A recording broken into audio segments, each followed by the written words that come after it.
Welcome दोस्तों। हमें एक फ्रेंड ने पूछा था इलेक्ट्रॉनिक एक्सपेंशन वाल्व और कैपिलरी ट्यूब में क्या फर्क है, क्यों इन्वर्टर कंप्रेसर में कैपिलरी ट्यूब नहीं लगा रहता है, इलेक्ट्रॉनिक एक्सपेंशन वाल्व लगा रहता है, बल्कि जो हमारे पहले एसी आते थे, नॉर्मल एयर कंडीशनर है, नॉर्मल कंप्रेसर है, उसके अंदर कैपिलरी ट्यूब लगा रहता है। इन्वर्टर कंप्रेसर जो रहता है उसमें आप देखे रहेंगे कैपिलरी ट्यूब नहीं लगा रहता है, उसमें इलेक्ट्रॉनिक एक्सपेंशन वाला लगा रहता है। क्यों ऐसा हो रहा है, क्या इसके डिसएडवांटेज हैं, क्या क्या बेनिफिट हैं, तो ये वीडियो में इसी दोनों के बारे में डिटेल्स में जानने वाले हैं। क्या हमारा बेनिफिट है इलेक्ट्रॉनिक एक्सपेंशन वाल्व के बारे में और क्या हमारा डिसएडवांटेज है कैपिलरी ट्यूब की। तो अगर आपको इस सब के बारे में मालूम है तो वीडियो को स्किप कर सकते हैं, नहीं मालूम है तो पूरा वीडियो देखिए, आपको जरूर जानकारी मिलने वाला है। अगर आपको वीडियो अच्छा लगता है तो लाइक कर सकते हैं, नहीं तो आप डिसलाइक कर सकते हैं। आप देख रहे हैं ASR service centre. Service centre में आपका स्वागत है। मैं अमरजीत फ्रॉम उत्तर प्रदेश गोरखपुर से हूं। तो अभी हमारे जो भी नए मॉडल के inverter air conditioner, inverter compressor आ रहे हैं, इसमें एक्सपेंशन वाल्व जो है इलेक्ट्रॉनिक एक्सपेंशन वाल्व लगा रहता है और नॉर्मल जो है कैपिलरी ट्यूब लगा रहता है।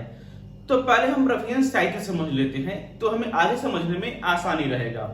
जैसा कि हम समझते हैं, जो नॉर्मल हमारा कंप्रेसर से हाई प्रेशर हाई टेम्परेचर जो हमारा कंडेंसर में जाता है, कंडेंसर से फिर होकर के हमारा कंट्रोलिंग डिवाइस यानी कि बहुत से सिस्टम में कैपिलरी ट्यूब लगा रहता है, एक्सपेंशन वाला लगा रहता है और बहुत से कंट्रोल डिवाइस अलग सिस्टम के हिसाब से लगे रहते हैं। बट एग्जांपल हमारा कैपिलरी ट्यूब लगा रहता है, कैपिलरी ट्यूब से आगे हमारा जो इवेपोरेटर में गैस जाता है, फिर इवेपोरेटर से कंप्रेसर में आता है। ये तो हमारा बेसिक चीजें रहता है, साइकिल रहता है। जैसा कि हम लोग जानते हैं, जो हमारा इन्वर्टर कंप्रेसर रहता है, इसका स्पीड जो है, कंप्रेसर का स्पीड वेरिएबल रहता है, यानी कि रिक्वायरमेंट के हिसाब से, कूलिंग की रिक्वायरमेंट के हिसाब से कंप्रेसर का स्पीड जो है कम ज्यादा होते रहता है इन्वर्टर कंप्रेसर में, इन्वर्टर एयर कंडीशनर में। बल्कि जो हमारा नॉर्मल कंप्रेसर रहता है, नॉर्मल हमारा एयर कंडीशनर रहता है, उसमें कंप्रेसर का स्पीड जो रहता है एक ही स्पीड में रहता है, एक ही फ्लो में रेफ्रिजरेंट को फ्लो करता है, पास करता है। और जो हमारा कैपिलरी ट्यूब लगा रहता है, वहां से गैस भी जो रहता है जो पास करता है, आगे जाता है, कैपिलरी ट्यूब के आगे ऑपरेटर में जाता है, वो भी एक ही स्पीड में जाता है, वो भी हमारा कम ज्यादा नहीं होता है। ये हमारा कंप्रेसर का स्पीड रहेगा, जितना फ्लो है उतना ही हमारा आगे जाएगा, कम ज्यादा इसमें अपने तरीके से हमेशा नहीं। हमारा जो रूम में कूलिंग हो गया तो कंडीशन में हमने जो है रेफ्रिजरेंट का फ्लो को जो हम कम करा लेंगे, जो हमारा कैपिलरी ट्यूब रहता है उसमें ऐसा सिस्टम नहीं है। बट जो हमारा इलेक्ट्रॉनिक एक्सपेंशन वाल्व है उसमें ऐसा सिस्टम है, ऑटोमेटिक तरीके से अगर हमारे रूम में जो है कूलिंग हो गया है तो हमें ज्यादा गैस की आवश्यकता नहीं है इवेपोरेटर में आने की। तो उस कंडीशन में क्या होगा, जो इलेक्ट्रॉनिक एक्सपेंशन वाल्व है जो ऑटोमेटिक तरीके से फ्लो जो है, रेफ्रिजरेंट का फ्लो जो रहता है कम कर देगा, गैस का बहाव जो है कम कर देगा, जिससे इवेपोरेटर में कम जाएगा गैस जाएगा और रिटर्न भी हमारा कम गैस आएगा, कंप्रेसर के ऊपर कम लोड पड़ेगा, जिससे हमारा बिजली का बिल वगैरह रहता है, लोड वगैरह कम लेगा, बिल वगैरह कम आता है।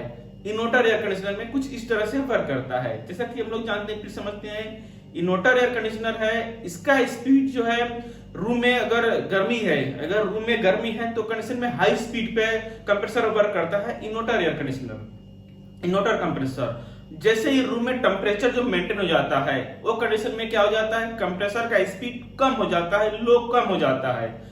अगर हमारा इलेक्ट्रॉनिक एक्सपेंशन वाल्व नहीं लगा हुआ है, सिर्फ हमारा कैपिलरी ट्यूब ही लगा हुआ है, तो कंडीशन में क्या हुआ, अगर हमारा कंप्रेसर का स्पीड अगर कम हो गया तभी भी गैस का प्रेशर एक ही स्पीड में जाता रहेगा, रिटर्न भी जो हमारा सक्शन वाल्व पे, सक्शन पाइप के माध्यम से एक ही स्पीड में आता रहेगा।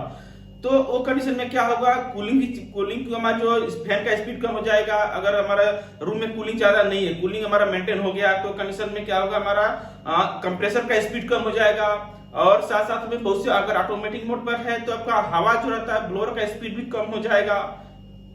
बट आपका कैपिलरी ट्यूब लगा हुआ है तो उसका रेफ्रिजरेंट का फ्लो जो है कम नहीं होगा। कैपिलरी ट्यूब लगा हुआ है तो हाई स्पीड में ही जाता रहेगा, हाई स्पीड में ज्यादा प्रेशर जाता है, ज्यादा रेफ्रिजरेंट हमारे ऑपरेटर में जाएगा, तो कंडीशन में क्या होगा, आइस आ सकता रहेगा, या फिर कंप्रेसर के रिटर्न जो हमारा गैस आएगा यहाँ पे भी ज्यादा गैस आएगा और कंप्रेसर का स्पीड जो है कम है। इन्वर्टर कंप्रेसर लगा हुआ है और कैपिलरी ट्यूब लगा हुआ है, तो कंडीशन में गैस हमारा ज्यादा जाएगा, रिटर्न भी सेक्शन में हमारा ज्यादा आएगा, बट हमारा कंप्रेसर का स्पीड कम है, तो कंडीशन में कंप्रेसर के ऊपर लोड ज्यादा आएगा। लोड ज्यादा आएगा तो एम्पियर ज्यादा लेगा, एम्पियर ज्यादा लेगा तो हमारा बिजली का बिल वगैरह आता है, ये भी हमारा ज्यादा आएगा। तो इस हिसाब से पूरा साइकिल को कंट्रोल करने के लिए, मेंटेन करने के लिए इलेक्ट्रॉनिक एक्सपेंशन वाल्व लगाया जाता है, रेफ्रिजरेंट को फ्लो को जो है कम करने के लिए। कैसे करता है, जब हमारा रूम में हमारा टेम्परेचर कूलिंग मेंटेन कर लिया है तो सेंसर, इलेक्ट्रॉनिक सेंसर लगे रहते हैं जो हमारे पीसीबी को कमांड करेंगे जब रूम में हमारा कूलिंग मेंटेन हो चुका है। उसके बाद क्या होगा, हमारा कंप्रेसर का जो डिमांड जाएगा, कंप्रेसर का स्पीड जो है कम हो जाएगा। फिर वहीं से जो हमारा इलेक्ट्रॉनिक पीसीबी जो रहते हैं वहां से क्या होगा, डिमांड जाएगा हमारा इलेक्ट्रॉनिक एक्सपेंशन वाल्व को जाता है, वहां से क्या करता है, रेफ्रिजरेंट का फ्लो जो रहता है वो कम कर देता है। यानी कि इसके अंदर मैग्नेटाइज जो रहता है वो ज्यादा ओपन क्लोज करेगा, जो भी रिक्वायर्ड सेटअप रहता है उस हिसाब से करेगा, यानी कि बंद कर देगा, रेफ्रिजरेंट का बहाव को जो है कम कर देगा। ज्यादा ओपन वाल्व नहीं, ज्यादा रास्ता उसका हवा गैस जाने का ज्यादा ओपन नहीं रहेगा, वो कम कर देगा, जिससे रेफ्रिजरेंट जो है गैस जो है हमारा इवापोरेटर में कम जाएगा तो कूलिंग भी हमारा कम होगा, और वापस जो रिटर्न जो हमारा आना रहेगा कंप्रेसर में वो भी हमारा कम आएगा, जिससे हमारे कंप्रेसर के ऊपर लोड भी कम पड़ेगा। तो इस तरह से पूरा साइकिल जो हमारा कंट्रोल होता है, चलता है इन्वर्टर एयर कंडीशनर में, क्योंकि ऑटोमेटिक तरीके से सब वर्क करता है। लो वेरिएबल रहता है, स्पीड पे चलता है, कम वोल्टेज पे है या कम एम्पियर पे है या कम स्पीड पे कैसे चलता है, इसी सब साइकिल जो कंट्रोल में ही करके कम्युनिकेट करके ही चलता है। तो अगर इस कंडीशन में अगर हमारा इलेक्ट्रॉनिक एक्सपेंशन वाल्व नहीं लगा रहेगा, कैपिलरी ट्यूब लगा रहेगा अगर स्पीड एसी इन्वर्टर कंप्रेसर के साथ में, तो उसमें हमारा प्रेशर जो है कंट्रोल नहीं हो पाएगा, तो उसका प्रेशर गैस जो हमारा ज्यादा जाएगा तो प्रॉब्लम होगा, कंप्रेसर के ऊपर लोड ज्यादा आएगा या फिर ऑपरेटर में आइस जमेगा, ये सब प्रॉब्लम होगा अगर हमारा इलेक्ट्रॉनिक एक्सपेंशन वाल्व नहीं लगा हुआ है। अगर इलेक्ट्रॉनिक एक्सपेंशन वाल्व लगा हुआ है तो जितना भी रिक्वायरमेंट है इंडोर में गैस का प्रेशर जाने के लिए, उतना ही हमारा इलेक्ट्रॉनिक एक्सपेंशन वाल्व के आगे पास होगा, क्योंकि वाल्व ऑटोमेटिक तरीके से बंद चालू होते रहता है।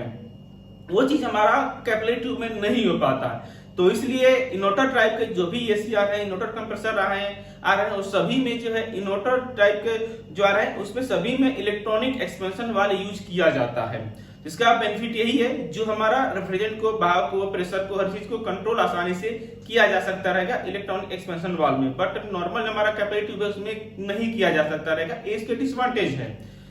अगर आप जानना चाहते हैं किस तरह से इलेक्ट्रॉनिक एक्सपेंशन को चेक करते हैं, ये सही है या खराब है, कैसे एडिंग करेंगे, क्या ट्रबलशूट के फाइंड करने के बारे में प्रैक्टिकली चीज जानना चाहते हैं, इसका दूसरा वीडियो हम बनाएंगे।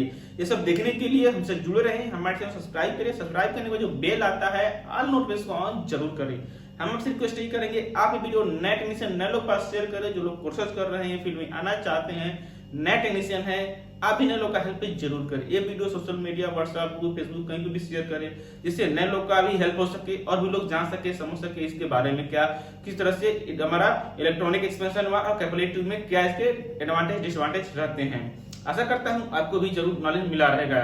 क्या चीज अच्छा लगा, क्या नहीं लगा, फीडबैक जरूर दीजिए इसका कमेंट में। अगर आप इलेक्ट्रॉनिक एक्सपेंशन खरीदना चाहते हैं या फिर एसी, फ्रिज, वॉशिंग मशीन का कोई भी स्पेयर पार्ट्स खरीदना चाहते हैं, टूल्स खरीदना चाहते हैं, नीचे डिस्क्रिप्शन में लिंक दिया हुआ है, विजिट करिए, बाय करिए, इसका फायदा लीजिए। आज आपका दिन शुभ हो। Thank you for watching.